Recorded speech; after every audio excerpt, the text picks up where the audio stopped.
کیا آپ جانتے ہیں کہ صوبہ پنجاب میں اس وقت کل آبادی کتنی ہے؟ اور کیا آپ یہ بھی جانتے ہیں کہ کتنی بچیاں اور بچے اس وقت زیر تعلیم ہیں؟ اور کیا آپ کو معلوم ہے کہ مضمون وائز ٹیچر کیوں مہیا نہیں کیا جا رہا؟ اور یہ کہ محکمہ تعلیم کی تمام پالیسیز کو درست کرنے کے لیے کیا اقدامات کیے جا سکتے ہیں؟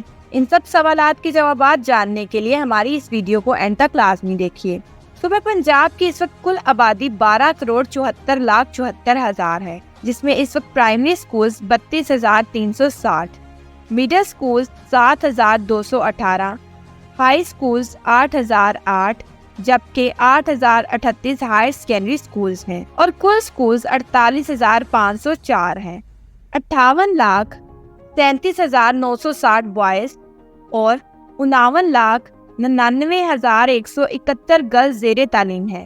کل 1,18,38,604 بچیاں بچے زیر تعلیم ہیں۔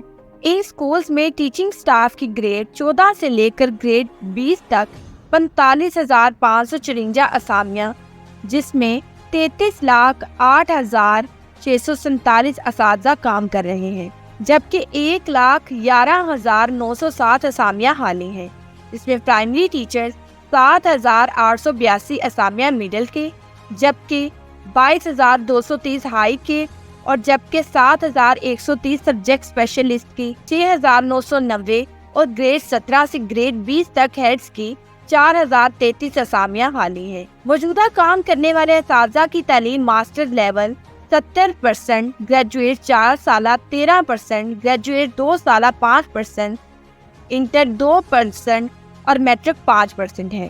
پوری دنیا میں محکمہ تعلیم گورنمنٹ کے زیر نگرانی ادارہ کام کر رہا ہے، مگر بدقسمتی سے پاکستانی حکمران طبقہ اور اس محکمہ میں ڈیوٹی سر انجام دینے والی بیوروکریسی اس نظام تعلیم سے استفادہ کرنے والے نہیں ہیں، اور نہ ان کی نسلیں اس نظام تعلیم کا حصہ ہیں۔ جب سے نظام تعلیم لاگو کیا گیا، وقت کی ضرورت کے ساتھ کیڈر وائز اور مضمون وائز اساتذہ کی اسامیاں تحلیق کی جاتی رہیں۔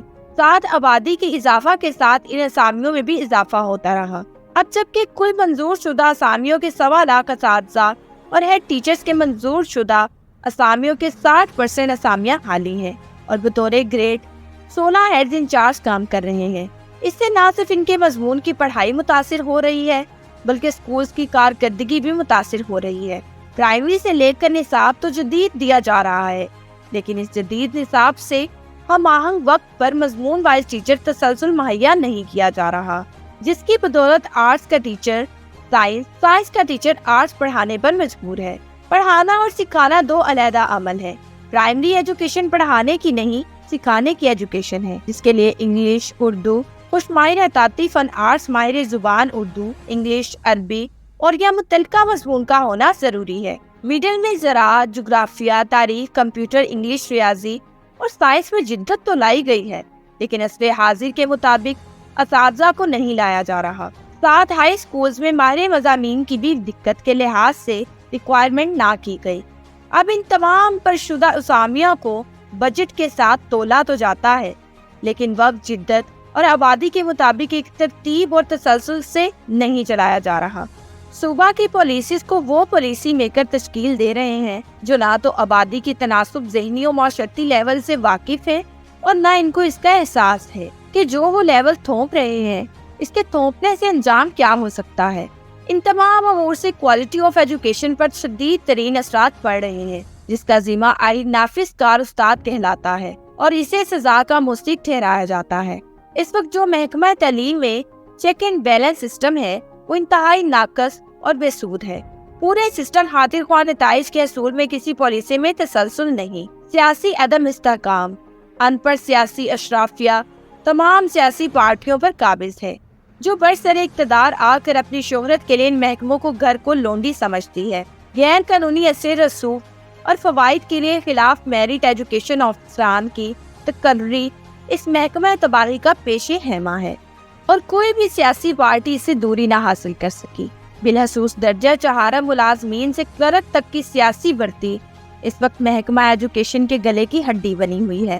اس وقت پورے پنجاب میں ان اساتذہ سے غیر تدریسی کام، مثلا مردم شماری، خانہ شماری، ووٹر لسٹ کی تدوین، پولیو، سیلاب زدگان کی مدد، فری آٹا scheme, election trainings, election duty, matric FA board امتحانات ڈیوٹیز، ڈینگی مکاؤ اسکیم وغیرہ پر پورا سال مختلف اوقات میں لی جاتی ہیں، جو کہ بچوں اور تعلیم کے ساتھ انتہائی درجے کی زیادتی ہے، جس پر سیاست دانوں سمیت بیوروکریسی کو چپ لگی ہوئی ہے۔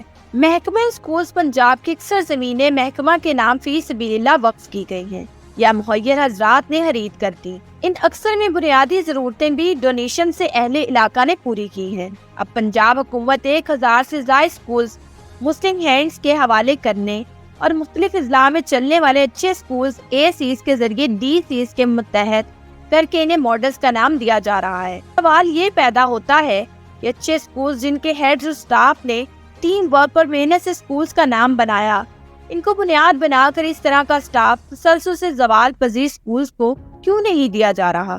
اگر AC اور DC نے ماڈل اسکولز بنانے ہیں تو اضلاع کے زوال پذیر اسکولز ان کو کیوں نہیں دیے جا رہے؟ کیا منظور شدہ ہیڈز کی تعیناتی کر کے ان کو سٹاف دے کر ماڈل کیوں کر نہیں بنایا جا سکتا؟ لہٰذا کسی پرائیویٹ مشینری ادارہ کی کامیابی محسوس اسکولز علاقے کو دیکھ کر کروڑوں بچوں کے مستقبل سے نہ کھیلا جائے۔ پنجاب جیسے گنجان آباد فرقہ پرست معاشرہ میں نئی نظریاتی اور مذہبی کھینچا تانی سے اداروں کو محفوظ رکھا جائے۔